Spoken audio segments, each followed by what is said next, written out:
Morning everyone. मैं हूँ TS Meena. TS academy में आपका स्वागत है। चलो क्वेश्चन आज स्टार्ट करते हैं। पहला क्वेश्चन क्या बोल रहा है, यदि एक दुकानदार अंकित मूल्य पर 20% की छूट देकर 10% लाभ कमाना चाहता है तो उसे अंकित मूल्य पर क्रय मूल्य से कितने प्रतिशत अधिक रखना चाहिए। ठीक है, यदि एक दुकानदार अंकित मूल्य पर 20% की छूट, ठीक, अपन ने एमआरपी यानी अंकित मूल्य, ठीक है, एमपी कितना मान लिया अपन ने, मान लिया कि भाई आपका एमआरपी जो छपा हुआ मूल्य कितना है, 100 रुपये है। ठीक ठीक है, 20% छूट दे रहा है यानी कुल मिला के सेलिंग प्राइस कितनी हो जाएगी आपकी, 80 रुपये। ठीक भाई, अंकित मूल्य पर कितनी 20% की छूट देगा तो सेलिंग प्राइस कितना है, यानी कुल मिला के मार्क प्राइस उसका इतना 100 है, 20% डिस्काउंट दिया तो बेचेगा कितने में, 80 में। ठीक ठीक है, अब ये बोल रहा है कि 10% लाभ कमाना चाहता है, यानी ये कॉस्ट प्राइस 10% लाभ यानी सेलिंग प्राइस कितना है आपका 80, कॉस्ट प्राइस कितना है आपका, कॉस्ट प्राइस मैंने मान लिया, और इस पर कितना लाभ है, 10% का लाभ है। 10% का लाभ, हाँ 10% का लाभ है। ठीक, तो ये कितना आ जाएगा, ये हो जाएगा 800/11, यानी आपका 800/11। ठीक, 11 का मल्टीप्लाई इधर किया तो ये कितना आएगा, इधर किया है तो कितना आएगा, और ये आपका 800। ठीक ठीक है यार, मेरी बात सुनो, एमआरपी आपका 1100 रुपये आया, सेलिंग प्राइस आपका 880 आया, और कॉस्ट प्राइस आपका 800 रुपये आया। ठीक ठीक है, अब देखो उसका कहना है कि उसे अंकित मूल्य पर क्रय मूल्य से कितना प्रतिशत अधिक, यानी कुल मिला के ये क्रय मूल्य आपका 800, मार्क प्राइस कितना आया आपका, अंकित मूल्य कितना 1100, दोनों में कितने का डिफरेंस है, 300 का। ठीक है, और बोल रहा कि कॉस्ट प्राइस से कितना अधिक है, किससे, कॉस्ट प्राइस से, ये कितना है कॉस्ट प्राइस 800, परसेंटेज के लिए 100 का मल्टीप्लाई, 100 से 100 काट दिया।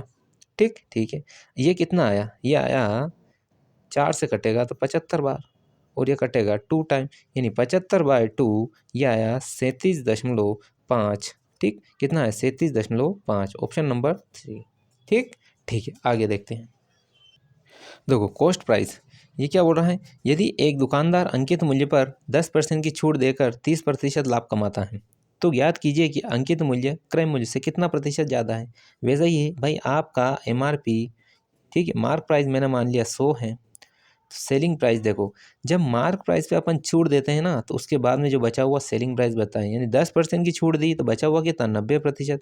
भाई 100 रुपये की चीज़ पर मैंने 10% लेस कर दिए, यानी 90% उसकी सेलिंग की, ठीक है, बिक्री मूल्य कितना आ जाएगा, 90। बोला 30% लाभ कमाता है। ठीक, तो क्या मैंने क्या कहा था, 30% लाभ कमाता है, यदि ये सेलिंग प्राइस और ये कॉस्ट प्राइस, इस कॉस्ट प्राइस पे कितना 30% लाभ, ये लो। ठीक ठीक है, 10 से 10, यानी कितना हो जाएगा 900/13, ये क्या बना आपका कॉस्ट प्राइस।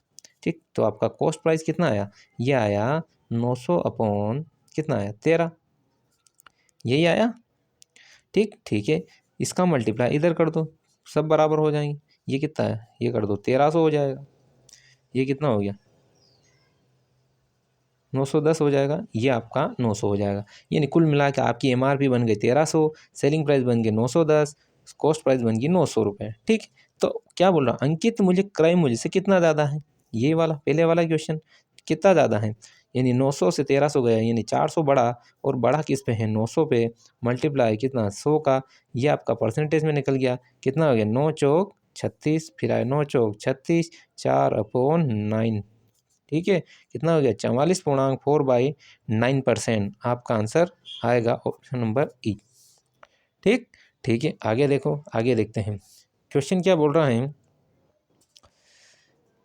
क्वेश्चन बोल रहा है एक दुकानदार अंकित मूल्य पर 25% की छूट देता है तथा 30% लाभ कमाता है, यदि उसका लाभ 90 रुपये हो तो ज्ञात कीजिए कि छूट की राशि क्या होगी। ठीक है, क्या पूछा उसने, छूट की राशि पूछी, यानी कुल मिला के एमआरपी कितना है अपना, अपन ने मान लिया एमआरपी आपका 100 रुपये। ठीक, 25% की छूट दे दी उसने। ठीक है, यदि 25% की छूट दे दी तो कितना हो गया आपका 75 रुपये। ठीक ठीक है, अब वो बोल रहा है कि 30% लाभ, 30% लाभ यानी कुल मिला के ये आपका 75 सेलिंग प्राइस, और ये कॉस्ट प्राइस निकालना है यहाँ से, कितना लाभ 30%, ये 130। ठीक है, 10 से 10, ये हो गया 750/13 आपका कॉस्ट प्राइस। यानी ये कॉस्ट प्राइस आया आपका 750/13। मल्टीप्लाई कर दो 13 का इधर, तो ये आएगा 1300, इसका 13 में मल्टीप्लाई करो, कितना बनेगा?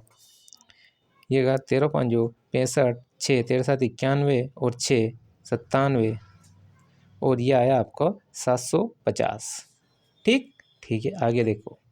ठीक है, कितना आया? एमआरपी बन गया 1300 रुपये, सेलिंग प्राइस बन गई 975 रुपये, कॉस्ट प्राइस बन गई 750 रुपये। ठीक है, अब उसका ये कहना है कि उसे देखो उसका लाभ कितना है 90 रुपये, लाभ कितना है 90 रुपये। तो सेलिंग प्राइस और कॉस्ट प्राइस दोनों का अंतर कितना आएगा? दोनों का अंतर आएगा 200। कितना? ये किसके बराबर है? 90 के। ठीक है, कितना? ये है 90 के, तो एक की राशि किसके बराबर हो जाएगी? ये हो जाएगा 9 से कट जाएगा, ये कितना टाइम कटेगा? 25 नम 225, ये कटेगा 5 से 2 टाइम, ये बचेगा 5, यानी एक की वैल्यू आई 2/5 के बराबर। तो क्या पूछा उसने? अपने को एमआरपी निकालना, एमआरपी कितना है? 13। सो ये आई आपकी एमआरपी। अब जब एमआरपी आई तो छूट की राशि कितनी प्रतिशत है? 25%। तो ये 25%, तो आपकी छूट की राशि कितनी मिल जाएगी? यहाँ से 2 0 से 2 0 गया, ये 5 से ये 5 गया, कितना हो गया? 13 5 65, 65 दूना 130 रुपये। आपकी छूट की राशि किसके बराबर? 130 के बराबर। ठीक है, ठीक, आगे देखते हैं अगला क्वेश्चन। अगला क्वेश्चन क्या बोल रहा है? अगला क्वेश्चन बोल रहा है एक व्यक्ति अपनी वस्तुओं का मूल्य इस प्रकार अंकित करता है कि अंकित मूल्य पर 12.5 की छूट देने पर उसे 20% का लाभ प्राप्त हो सके। यदि वस्तु का क्रय मूल्य 1400 रुपये है तो इसका एमआरपी कितना होगा? यानी अंकित मूल्य कितना होगा? अपन ने मान लिया कि अंकित मूल्य इसका x है और इस पर छूट कितनी दे रहा है? 12.5 की, यानी बचा हुआ कितना है? 87.5 अपॉन 100% के लिए 100 इक्वल कितना है? ये है आपका कॉस्ट प्राइस, और कॉस्ट प्राइस किस पे? 120% पर। ठीक है, तो ये आपका 20% लाभ है, यानी ये कॉस्ट प्राइस मैंने परसेंटेज निकाल लिया, यानी कुल मिला ये सेलिंग प्राइस, ये सेलिंग प्राइस। ठीक, यहाँ से बस काटना ही है आप लोग को, एक पॉइंट हटाया 0, ये 2 0 से 2 0। ठीक है, ये कितना है? 25 दिया 75, कितना बचा? 5 और 7 12, 25 5 है 125, ये हो गया 25 चौक 100, 5 8 40, 5 7 35, ये हो गया 7 दूना 14। ठीक, कितना हो गया? 16 इंटू 120, 0 16 32, 16 3 19, 920 रुपये। कितना आएगा? 920 रुपये। एमआरपी निकालना था आपको, 920 रुपये। ठीक ठीक है, आगे देखो। देखो अगला क्वेश्चन क्या बोल रहा है कि एक दुकानदार अपने ग्राहकों को 25% की छूट देता है, किंतु वह अवैध वस्तुएं बेचता है तथा वस्तुओं की कुल लागत 10% वह रिश्वत के रूप में लेता है। यदि वह 19.1/11% का लाभ कमाना चाहता है तथा वस्तु का लागत मूल्य 2500 रुपये हो, तो वस्तु का अंकित मूल्य कितना है? यार मेरी बात सुनो, उसका कहना है अंकित मूल्य। अब उसने क्या दे दिया अपने को? 25%। इस पर क्या 10% अवैध रिश्वत भी देता है, तो इस 25 का ये क्या है? उसकी लागत मूल्य, इस पर रिश्वत दे रहा है, ये रिश्वत दे रहा है, यानी कुल मिला के वो रिश्वत और उसने जो खरीदी है वो दोनों कीमत ही एमआरपी के बराबर हो जाएगी। ठीक है, तो इतनी मगजमारी अपने को करने की जरूरत नहीं कि भाई 25% की छूट दे रहा है ना, इतना परसेंट लाभ कमा रहा है, उससे कोई मतलब नहीं। अपने को क्या एमआरपी, अपना एमआरपी कैसे बनेगा भाई? कॉस्ट प्राइस और जो वो रिश्वत दे रहा है ये तो अपनी एमआरपी बनेगी। भले वो छूट देने वाला कहीं दे, अपने को उससे लेना देना नहीं। इसने दो कंडीशन डराने के लिए डराने के लिए दे रही है, एक तो 25% छूट और एक 19.1/11% ये लाभ। अपने को कुछ नहीं करना, अपने को क्या एमआरपी, अगर एमआरपी पूछा है तो सीधा फॉर्मूला है, सीधा तरीका है 25% जो अपने कॉस्ट प्राइस दे रखा है और जो अवैध तरीके से, जो कुल मिला के अवैध तरीके से दे रहा है एक्स्ट्रा पैसे, उस पैसे को और कॉस्ट प्राइस दोनों को ऐड कर दो, यानी इसका 10% रिश्वत। 10% रिश्वत का मतलब हो गया है आपका 250 रुपया।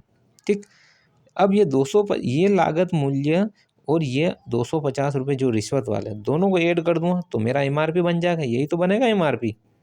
कितना हो जाएगा? 7 और ये कितना हो गया? 2750। आपका एमआरपी यहाँ आ गया। ओके, ठीक ठीक है। MRP उसने जब रिश्वत दे रहा है वो, और कॉस्ट प्राइस दोनों को ऐड कर दूंगा तो वो MRP तो हुआ भाई, वो छूट दे रहा है, उससे क्या लेना देना है। ठीक ठीक है। अगला क्वेश्चन देखते हैं।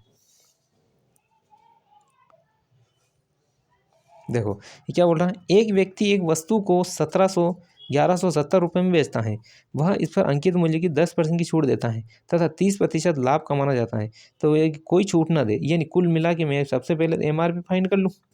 ठीक है, इस MRP पे कितना छूट दे रहा हो, अपनी MRP पे कितना छूट दे रहा है, 10% की छूट। ये लो मैंने 10% की छूट निकाल ली। अब मेरा सेलिंग प्राइस कितना है,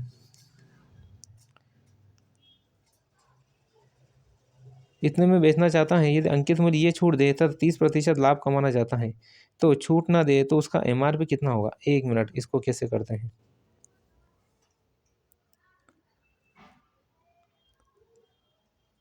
एक मिनट एक मिनट। देखो क्या बोल रहा है कि MRP पे इतना छूट, कितना सेलिंग प्राइस बन गया, ये इसने इतना बराबर इसके बराबर दे रखा है। ये 10 से 10 करके 9 से कट गया 13, 13 में 117, यानी आपका MRP बन गया 1300 रुपये। ठीक है यार, क्या पूछा उसने, MRP अपने क्या, MRP कितना आया 1300 रुपये। अब उसका कहना 30% का लाभ, 30% लाभ, यानी मेरा सेलिंग प्राइस कितना है, ये कॉस्ट प्राइस कितना बन जाएगा, ये आपका सेलिंग प्राइस और कॉस्ट प्राइस निकालने के लिए 100 इन अपॉन 130। ठीक, ये सही है, 13 में 117, यानी कॉस्ट प्राइस आपकी बनी 900। आपकी कॉस्ट प्राइस कितनी बनी 900। अब वो बोला छूट ना दे तो उसका लाभ कितना, यानी कुल मिला के MRP पे बेच रहा है और बंदा खरीद कितना रहा है 900, यानी 900 में खरीदेगा और 1300 में बेचेगा। ठीक है, उसने क्या कहा कि छूट ना दे, यानी कुल मिला के MRP पे ही बेचेगा, खरीद कितने रहा में 900 में, तो लाभ कितने का हुआ, लाभ हुआ इसको 400 का, और ये किस पे हुआ 900 पे। ठीक है, 100 से 100, यानी ये बचेगा 9 चौक 36, 9 चौक 36, 4 9 पूर्णांक। ठीक है, कितना परसेंटेज। ठीक, ऑप्शन नंबर ए। ठीक, अगला क्वेश्चन देखते हैं। अगला क्वेश्चन क्या बोल रहा है, अगला क्वेश्चन बोल रहा है कि एक व्यक्ति किसी वस्तु के अंकित मूल्य पर 8% की छूट देता है, इतने रुपए बेच देता है, 15,600 में बेचता है, यदि वह 19.6 का लाभ कमाना चाहता है, यदि उस वस्तु पर कोई छूट ना दी जाए तो 10% लाभ क्या होगा। देखो कुल मिला के इसका कहना ये है